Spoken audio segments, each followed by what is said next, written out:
एक विशाल सागर को कुशलता पूर्वक पार करने के लिए एक सशक्त, विशाल व उन्नत तकनीक से बना जहाज चाहिए, ठीक इसी प्रकार गुरु की सेवा ऐसा ही साधन है जो शिष्य को बड़ी सहजता से भवसागर पार करवा देता है।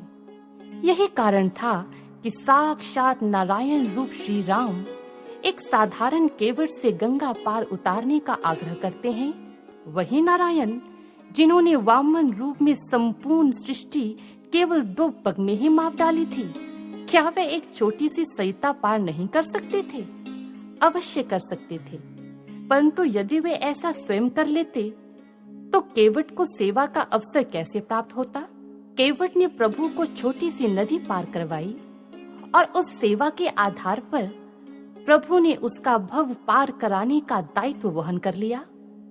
गुरु शिष्य की जरा सी सेवा का आधार लेकर उस पर अपनी अनंत कृपा वर्षा कर देते हैं। उसके अंतस में समाये कुविचारों, विकारों व वासनाओं को जड़ मूल से नष्ट कर देते हैं। एक बार एक व्यक्ति ने एक महात्मा जी से पूछा, महात्मा जी, आपको गुरु की सेवा से क्या लाभ हुआ?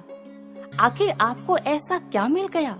महात्मा जी मुस्कुराए और कहने लगे, गुरु सेवा करके मैंने कुछ नहीं पाया, बल्कि खोया ही खोया है। व्यक्ति ने आश्चर्य से पूछा, खोया है? महात्मा जी ने कहा, हाँ, मैंने अपनी काम, क्रोध, लोभ, मोह, अहंकार को खोया है। अतः गुरु सेवा में खोना भी उपलब्धि है। इसीलिए एक सेवक निरंतर स्वयं को सेवा में मिटाने का प्रयास करता है।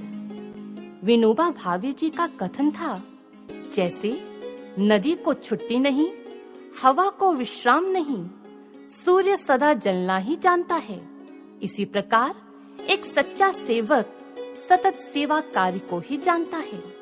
हनुमान जी इस कथन का जीवंत उदाहरण थे। अपने प्रभु राम की सेवा उनके लिए जीवन की श्वास थी। अटूट निष्ठा, दृढ़ता, उत्साह, तत्परता, हनुमान जी की सेवकाई में इनका कहीं कोई अभाव न था। कहीं कोई प्रमाद नहीं, कोई आलस्य नहीं। समुद्र लांघते समय मैनाक पर्वत उनकी सेवा में विश्राम के कुछ पल जोड़ना चाहता था, लेकिन हनुमान जी विनम्र स्वर में कहते हैं, राम काज कीन्ही बिनु मोहि कहाँ विश्राम।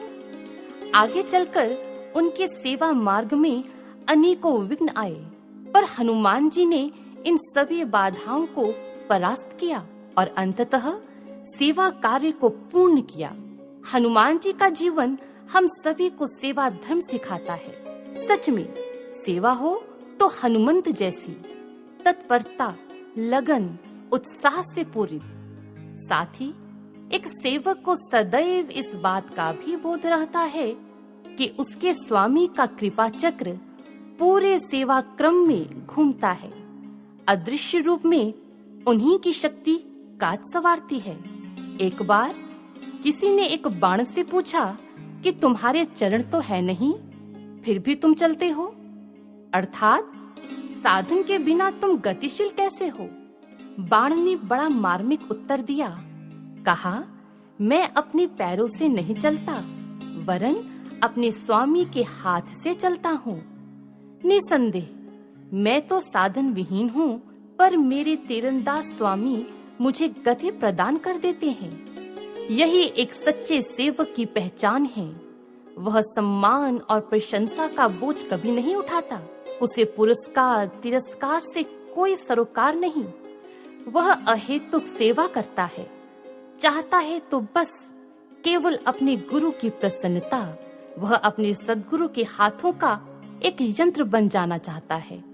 एक शिष्य कभी भी सेवा का अवसर हाथ से नहीं गंवाता। अतः हमें भी अपनी सारी ताकत, सारी भावनाएं बटोरकर सेवा व्रत निभाना है। सारी दुर्बलताओं को रौंदकर, कुचलकर आगे बढ़ना है। हमारे कदमों में भी संकल्पों की अडिगता हो, हृदय में उसके महान लक्ष्य को पूर्ण करने का जज्बा हो। हमारे प्राणों की तार तार में एक ही स्वर बजे, सेवा। रोम रोम में एक ही गीत गूंजे, सेवा विचारों के ताने बाने में, दिल के हर अफसाने में एक ही स्वर गुथा हो।